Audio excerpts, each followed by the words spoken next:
Being in a room with leaders is different than being in a room with anybody else. Leaders have this drive. They want to make something happen.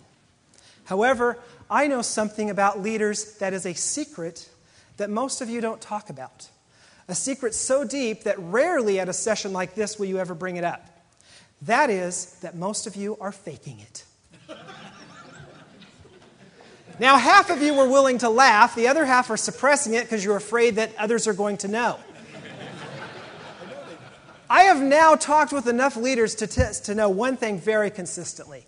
Leadership is about figuring it out, all right? You're not here because you know. You have been faking it, and you will continue to fake it. I don't care if you're in the business 30 years or 30 days. All right? You don't have all the answers. That's right, all right? Let's example of that. I was working with ExxonMobil. They were doing an executive development program for their high potentials. High potentials are often the secret list in a company where they say, you are the knighted ones. Out of this group of 400 or 1,000, whatever it is, we are saying that one of you is likely to be our leader in the future, and we're going to place some bets on you. So I was working with this group, and we had one of the CEOs come in. The CEO got up there and started sharing his resume, and it was president, president, president, president, president, and then VP. And through the company, he had been at different presidents of different parts of that company. And as he shared that, he said, you know what? There is only one time in my career where I really felt like I had a handle on the job I was supposed to be doing. I got asked to go back and be president at a company I had been president at a few years ago. Other than that, he said, I was always just trying to figure it out. As I've talked to more leaders, I find that very consistent. Irregardless of experience or age, leaders tell me that, you know what? It is all about figuring it out. And I think that takes a lot of pressure off us. When you come to a meeting like this, there's a lot of sizing up that goes on. You look at him and you go, yeah, he looks like a leader. I better watch out. I'm not sure I want to hang around him. Yeah, you're about my speed. I think I'll hang around you. And, forgive me, I'll bug you since you're here in front. But, you don't look like a leader, so I'm not going to talk to you. All right?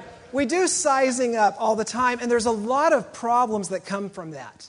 A lot of problems because we have this image of who I'm supposed to be as a leader. You're supposed to be smart. You're supposed to have answers. You're supposed to have outguessed the market. There's a huge amount of pressure with all that's supposed to. And even when you come to a room like this, where you're supposed to know. And you often feel like, well, I need to act like I know. If you're new to the business, those of you who are newer CEO roles, you often feel like you got to maybe, puff yourself up. And those of you that have been around may feel like, well, I need to let people know that I have achieved, I am the answer. All right, all of those are very detrimental to your company. Some of the research has found that the leaders who differentiate themselves are the ones who are willing to expose some of that weakness and say, you know what, I don't know. It's a very scary thing in leadership to say, I don't know. But that is where our security actually comes from. Are there any supposed tos that you're working on right now? Any way you're trying to get that message out that, well, I better act like I know? Let me give you the opposite. I worked at Hewlett-Packard as an internal consultant, and there I was working with a manager who asked me to interview his top team. He had 10 people there. I went out and interviewed them. And as I interviewed them, I was amazed. They all told me wonderful things about this guy. And then they'd say, this can improve and this can improve. But this was a great manager, and he was having me get more information. As I gave him that information, I sat down with him and I said, well, here's the info. Here's what they said about you. He took it, is like, oh, good, and it was some negative feedback as well. But then he looked at me right in the eye, and he said, Dave, is there anything else I need to know? We're new working together. Is there something maybe you heard that because of our relationship you're not yet ready to tell me? That is a differentiator, all right? Yes, there were some other things, but I wasn't sure he could handle them.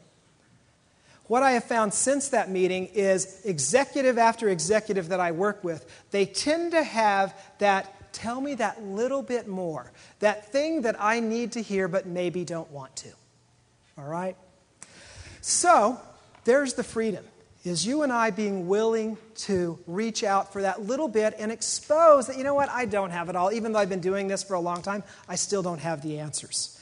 And that is good, because the secret to all this is you're not in your job because you're expected to have the answers. You're in your job because you have what it takes to figure out the answers.